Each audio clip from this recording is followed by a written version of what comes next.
will always be together. From the very first scene, this episode feels different, not dramatic in the usual Outlander way where someone gets kidnapped, tortured, or separated through time again. This feels heavier, final, like the story itself already knows it is reaching the end. The opening with Jamie writing his will immediately sets the emotional tone. There is no music trying to soften the moment, no comforting dialogue.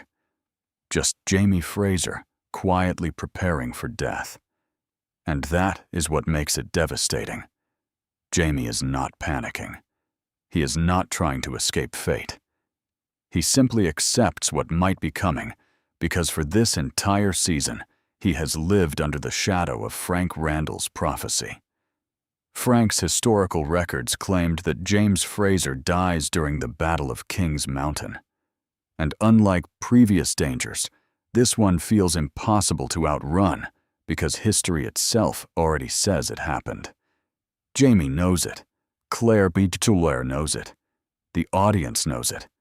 Every step toward the battlefield feels like watching someone walk toward their execution while pretending everything is normal. And the cruelest part is how calm Jamie is about it. That is why Benjamin Cleveland arriving at Fraser's Ridge hits so hard emotionally. The moment he says the war has arrived, the atmosphere changes instantly. Jamie does not hesitate. He does not argue. He grabs his sword and prepares to leave because that is who Jamie Fraser has always been. Even after everything he survived, he still walks willingly into danger if it means protecting the people he loves. And that is what makes this episode feel tragic before the tragedy even happens. The Battle of Kings Mountain itself is filmed with this strange tension where victory almost feels meaningless. The British forces begin collapsing. Jamie survives wave after wave of fighting. And for one brief moment, the impossible actually seems real. History was wrong. Frank was wrong. Fate was wrong. Claire's reaction is honestly one of the most emotional moments in the entire series because you can feel 12 years of fear finally leaving her body. When she screams that Frank was wrong, it is not just relief about the battle. It is relief from years of emotional torment. Frank's shadow has followed their relationship forever. Even after death, even across timelines, Frank still influenced their lives through history itself. And then, Outlander does what Outlander always does.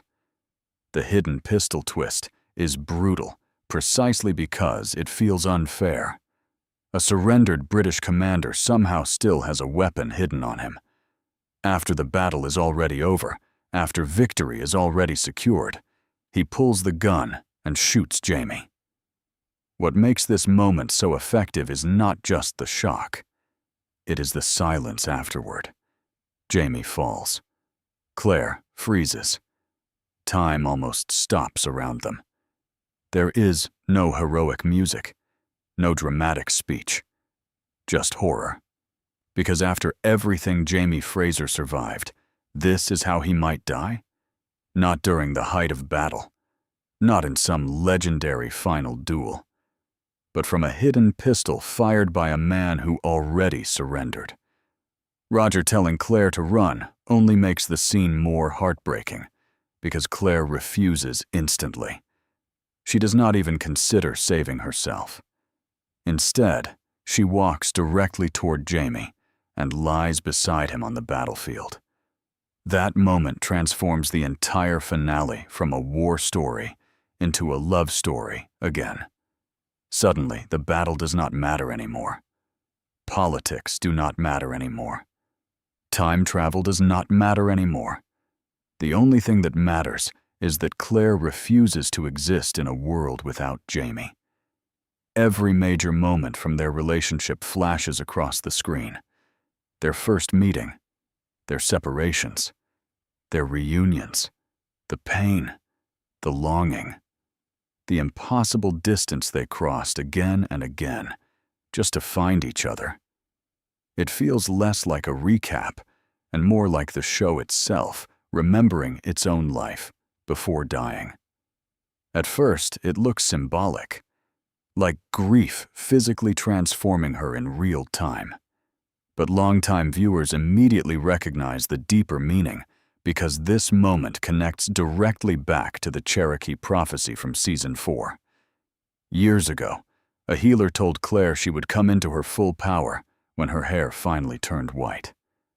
Claire, lying beside Jamie's body, while her transformation completes, feels almost supernatural.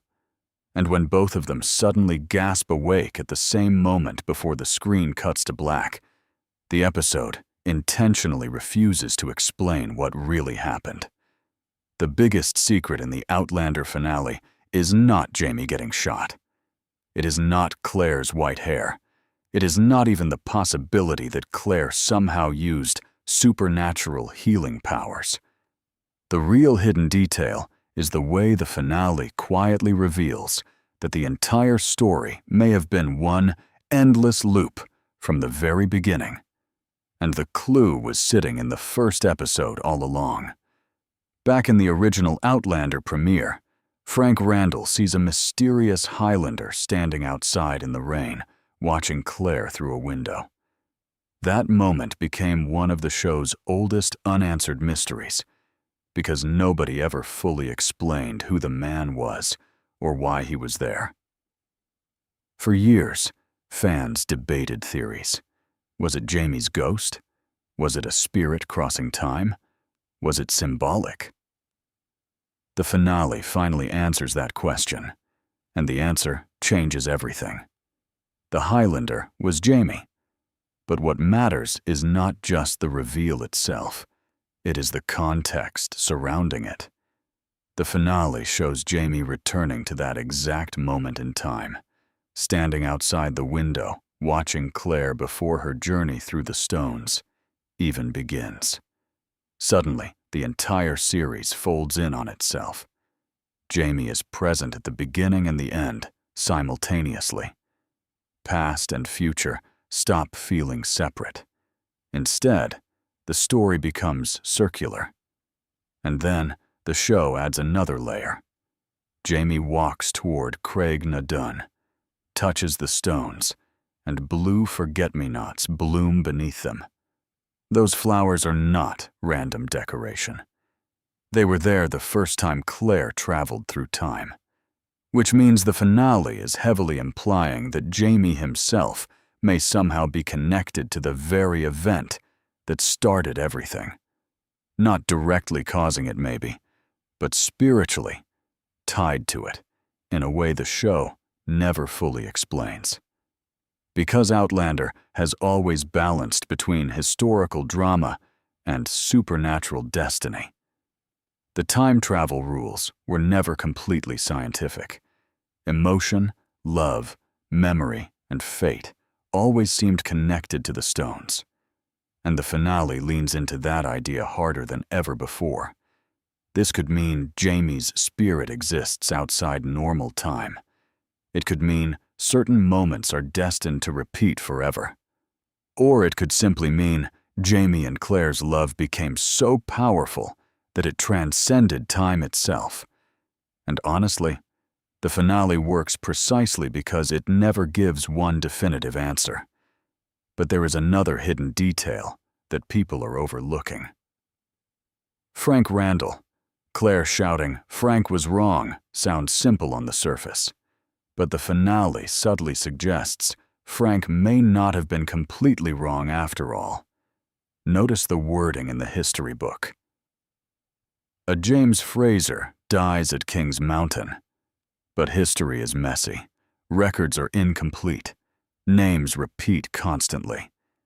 It is possible Frank discovered a historical event involving another James Fraser entirely. Or maybe Jamie truly was supposed to die there, originally. And that possibility opens up an even bigger theory. What if Claire changed history? The show has always played with the question of whether the past can actually be altered. Sometimes, events seem fixed. Other times, small changes ripple outward unpredictably. Claire surviving alongside Jamie could suggest that fate itself shifted at the last moment. And if that is true, then the finale becomes even more emotional, because it means Jamie and Claire did the impossible one final time. They escaped destiny itself.